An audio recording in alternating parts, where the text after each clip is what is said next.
Hello and welcome. I hope you're safe and well in today's exciting episode. I've done a little bit more work on that yellow and pink tweed jacket, and I've done a little bit more beading, but we're going to talk about sewing challenges for September 2024. It's perfect. Perfect, perfect, perfect. Perfect jacket. So I spent a ridiculous amount of time doing the beading, you can sort of see it in the background there, the cactus flower jacket, and it's almost done, but here it is. And yeah, so by the time I almost finished that, you can see get a very good idea of what it's going to look like once it's finished. There's another spot at the back of this, there it is. That hasn't been done either, but I was just so tired when I got to this point. I was like, right, I'm just gotta go to bed, I'm too tired. So that's as much as I've done of that. And it's just, yeah, I didn't feel like doing the precision kind of work that you need to do to just finish it off. So it's just sitting there for the time being. Actually, I like it, but once one of these incredibly elaborate jackets are done, I'm just like, does it need another type of beading as well? So I'm leaving it there because I don't want to. Yeah, I'm just leaving it for the moment. I just think it'll be safer if I don't touch it for the moment. And I've done all the hand sewing for this jacket here. Well, that's part of it done. And then I got out these jackets, which you can look at while I'm telling you about the sewing challenges. So the September sewing challenges, once again, I've gone to Stash Hub. Just look in the description box below and you can click to the blog post and it will have all the details. If you're interested in following up on any of these, I'm just going to run through them and see which ones look interesting to me. Also tell you a little bit about each of the jackets that I got out. Anyway, first up we have Project Dress a Girl. I know two people who do this each year. It's been going on for quite a few years, and you basically just make girls dress or several girls' dresses. Last year they made over 5,000 and this year they want to make over 7,000. And Anmaree from Anmaree's workshop does it each year. So does Fatmata from TIMA, Traditionally Inspired Meaningful Arts. I'll put a link below to each of their YouTube channels. They are just two of the nicest people, and it's an American challenge, so you have to be able to you spend all of September making small dresses for any girl up to a size 12, and then you send them to these certain people all around America, and then they distribute the dresses to people who, are economically disadvantaged. And yeah, it's such a great project. I do think you have to be in America to participate unless you want to spend a fortune shipping. I mean, they are handmade dresses, so I do see the value. But anyway, the details, as I said, just look at the blog post below. But the link below. And last month there was Anne-Marie's workshop. She did a sew reversible for August, and I mentioned that I made this reversible jacket last year from the Berta 6123 pattern. This is it. So one side is the green foresty side, and that's the Shakespeare or Midsummer Night's Dream side, and then the other side is a sort of inky blue and neon, really bright colours, and that's supposed to be the Las Vegas at night side. And so I just love it. It's so cool though, because I'm not sure that I like the strips of fabric. I think I would have preferred it if they were patchwork, like little squares, but this was quicker. So I did intend to make a patchwork one, but then I sewed all the strips together, and then you cut them up into squares and then you sew them back all together. And I kind of got stuck at the first step, and I was like, actually, these strips are quite cute. And I do like it. It's a little bit heavy. It's for autumn winter, this one, because it's obviously patchwork on one side, patchwork on the other side, and there's also another layer of fabric inside. So it's quite bulky and warm, but in the background is the aqua one with the 1960s floral print on the other reversibles, like on the other side. That one is perfect for summer and spring. Anyway, Project Dress a Girl, I think this sounds fabulous, and if you have the time, I definitely recommend doing this one, or at least checking out other people's videos who are doing it or have done in the past, because some of the dresses that they made are just so cute too. They're adorable. Okay, let's speed up a bit. Next is Shirtwaist September, and you make a shirt dress, so dress that has a collar and buttons down the front. And Serena is one of the people who is the face of this sewing challenge, and she's fabulous. Love to Sew is the most popular sewing podcast. I didn't know it was a thing, but it is, and it's pretty fabulous. And she was on a guest on that for one episode, so I'll put a link below to her episode. But she also has a YouTube channel, and everything she makes is vintage, and it's all fabulous. And so yeah, like with all competitions, there's like prizes, and you have to tag someone and put pictures on Instagram. Anyway. So if you like shirt dresses, this is a good excuse to make one this month. Next up, we have Scrap Busting September. Oh, I should have shown you my jacket here that's made out of patchworks. Anyway, make something with all your leftover fabric, and yeah, you can win a prize if you, again, post on Instagram, tag the right person and use the hashtag. Next up, we have, this is really just for the UK where you haven't been able to buy Simplicity patterns, and you can just buy them now. So it's sort of publicizing that, buy a commercial pattern, make something from it, and then you can, I don't think, do you win anything? Yes, there is a winner. So you can do that one if you're in the UK. And the next one is So Small September. I actually bought this Chanel it's a Chanel tweed it was made in Italy. And I bought this from a small store that no longer exists. Sadly, the pandemic sort of wiped out a lot of the small businesses and the who used to carry these really, really specific, incredibly unique fabrics. And I often get people asking me where I get my beads. Just go to local bead stores owned by these small independent business owners and buy your beads there. I absolutely love bead stores. They're like an Aladdin's cave. They are magnificent. You just find absolute gems because they've usually been around for like 15 years or decades, and there's stuff that they can't even remember. They're like, oh, that's still here. It's just so cool.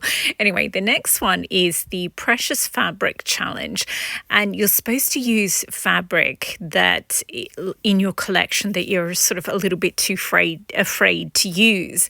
You're supposed to get it out and, brainstorm different ways that you could use it. But as soon as I saw this, I was like, oh my gosh, I know what I'm going to do. Because I really want to make my own fabric, like start from just netting or a tweed. With the Egyptian tweed, that was pretty spectacular, that fabric. It was a Lesage-inspired tweed. And then I was like, yeah, but I think I can make it even more ridiculously over the top. So then I did all the gold beading over the top. And I kind of want to do the same thing, but starting from scratch, because, it's fun adding... that's the name of the designer of those gold pieces. I was showing it Jakarta Fashion Week in 2012, so quite some time ago, but they're amazing. If you don't follow Asian Couture Foundation or Federation on Instagram, they have just the most spectacular designers under their umbrella. These are the pieces from far away. They're just magnificent. Anyway, so I'm getting totally distracted with these. This is Lesage for Yves Saint Laurent. It's just the most amazing beading. Each bead is done by hand, one bead at a time. And that's the Lesage workshop. And there's tweeds that they make as well, also by hand. Like they have these small looms, and this looks like fabric, but it's actually just plain netting that they've completely beaded into. So every bead is hand stitched in place, and they're just amazing. I love this leopard print, but it's done in bugle beads. So cool. So yeah, there's loads of different ways that you can apply beads and make it look just like a texture. Like there's so much beading that it just looks like a textured fabric. And if you look at it quickly, this is Dior, Lesage for Dior. And I mean, if you look at it quickly, you just like think that some machine did it. But if you look closely, this is feathers and beading. They're just amazing. Just completely amazing. So I want to try and do that. I think I'll probably do it on a handbag rather than a jacket, because I was working on did the final touches to the cactus flower jacket, and I put it up on the mannequin to take some footage of it, and then I sat back down and I was on the sofa and I was admiring it from afar, and a little tiny ladybug climbed on my arm. And it was so cute. I was tempted to put it over on the flowers and take a photo. But it's one of those baby ladybugs, where they haven't turned red yet, really. So you can't see that it's a ladybug unless you look really, really closely. I guess I had to be there. But it was very, very cute. This is Lesage for Chanel. And they're just, this is a dress. But they just put all this beading and this was amazing. They obviously couldn't afford to do the entire dress, so they just did the pocket. And I think that would be amazing if you did that, but in a handbag. So it would be completely beaded, but it also wouldn't take a million years. So the next one is you get like a prompt each month to make a garment each month. The September theme is Surprise September. So you just follow the people who are the faces of the challenge, and they give you all these ways you could interpret Surprise September. And then you take a photo of it and post it on Instagram, etc. The next one is Spooky September Sew Along. So loads of people apparently have to make Halloween costumes. So if you're the only person who sews in your social group, you'll probably get loads of requests. And instead of waiting till the last minute to do them all, you could start now and, do a manageable amount of spooky or Halloween sewing between now and the end of October. So I do have some Halloween fabrics. Anyway, the next one is Sophisticated. Took me an embarrassingly long amount of time to figure out that they'd just spelt sophisticated wrongly.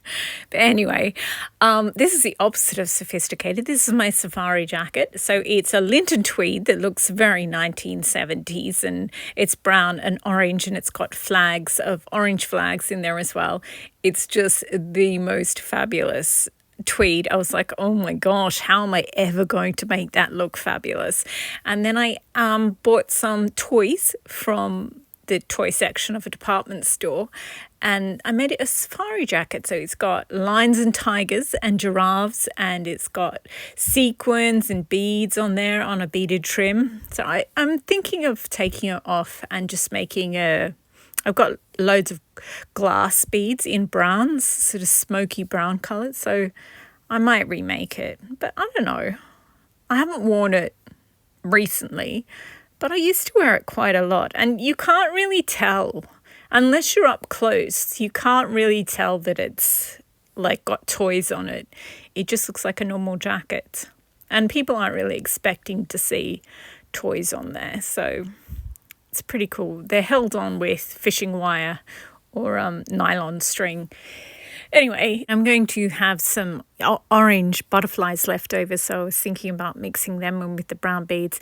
Anyway, so it's Sophisticated. You're supposed to make something and then wear it to this afternoon tea event. And then the next one is September Textile Love. So you get prompts each day to use a textured fabric, to use a bright coloured fabric, things like that, if you're looking for different motivations. And then there's also a work in progress challenge, which is basically where you take something that's, or a UFO challenge, you take something that hasn't been finished. Case in point, I started this tweed jacket last month, and now but then I put it aside to do the one with the red keys. Now I've done all the hand stitching on the inside, attaching the tweed to the backing fabric. Now I have to pin up the cuffs and stitch them into place. But yeah, I do have some UFOs and I really should finish them. But also I have some jackets that I'm thinking about taking the beading off, or the beaded trim off, and replacing it with beads. See, this one here, I love the bright green beads. Love green, love bright colours. But yeah, the tweed is navy, cream and neon colours, whereas the beading is bright. Bright and neon are not the same thing at all. And I just feel like the clash of genres they're just too close to each other to clash interestingly. So yeah, I think I would wear it more. Like, I like it. Every time I get it out, I'm like, actually, I like it. But then I end up wearing something else. Because if I want to wear navy, I'll wear one of the navy Chanels. And if I want to wear something bright, I'll wear I've got this bright Chanel that also has navy and white in it. So yeah, I think I'll take off the beaded trim and maybe attach neon colored beads either on the navy section, which would make the whole jacket brighter and creamier, or attach the neon beads to the neon sections, which will darken it right down and bring out the navy. So I'm not sure. I'll probably do a test patch, take the beading off. Well, first of all, carefully undo the silk lining, then take the beaded trim off, and then, do a test section on one side that beads over the navy, and on the other side I'll bead over the lighter coloured bits, and we'll go from there. And then these are some other challenges that are recurring each month. With this one, you make something, then go for a hike and take a selfie when you're wearing something being made. This one, you use 30 yards or 30 meters from your stash before you buy anything new. Definitely doing that one. This one, you use 2 fabrics from your stash each month. And this one, it's not even winter anymore. It's spring in the Southern Hemisphere, but it's coming into autumn or fall in. Oh, and this is me proudly showing you that I've finally hand stitched the hem and the cuffs.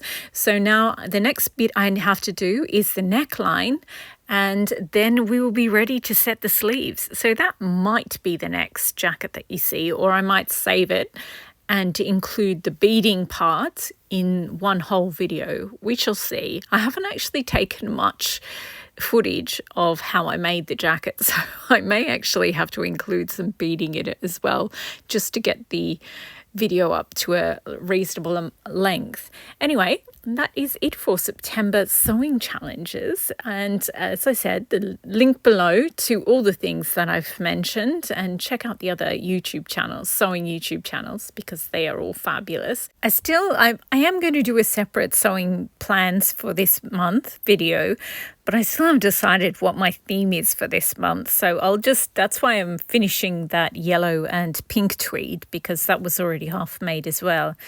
Oh, maybe I should just do a UFOs month. Ugh, that sounds so boring and responsible. But I really should, because I have so many things that aren't finished. And I do like doing the beading for that. And there's also that Sabrina jacket. But I think I might add a few things from You've Got Mail. I kind of want to see that movie, but I'm in a little bit of a cynical, when I say a little bit, I mean a lot of a cynical mood at the moment. I suppose I can just not do an episode where I watch the movie. I can just pick things from it and then make them. Maybe I'll do that. I do want to watch the movie though. I like it. I'm just very critical of, why would you fall in love with a billionaire? Leave the billionaires and their unhappiness for the gold diggers. They have to earn their money. I just think you should fall in love with someone decent. Anyway, but it just bothers me that all these studio executives who are on their 10th divorce, like green light movies like that, which is just so cynical. Oh, you should fall in love with the billionaire who takes your business away from you. Yeah, get right on that. Anyway, so yeah, maybe I won't do the watch along of the movie, but I will pick out a few things. Like, I love her grey dress and a matching grey jacket. I definitely want to make that. There's a couple more things, but maybe I'll save them for the sewing plans video. Anyway, thanks again for watching. And yes, I hope you've been inspired to do some September sewing challenges or just some sewing. I am going to finish this tweed jacket and maybe start beading it. I was moving around my beads and I found the pale pink flower beads that I couldn't find when I was shooting this bit here. So yes, in the sewing plans video, I will also show you yet more floral sequins. Something riveting to look forward to, honestly. Anyway, thanks again for watching and happy sewing.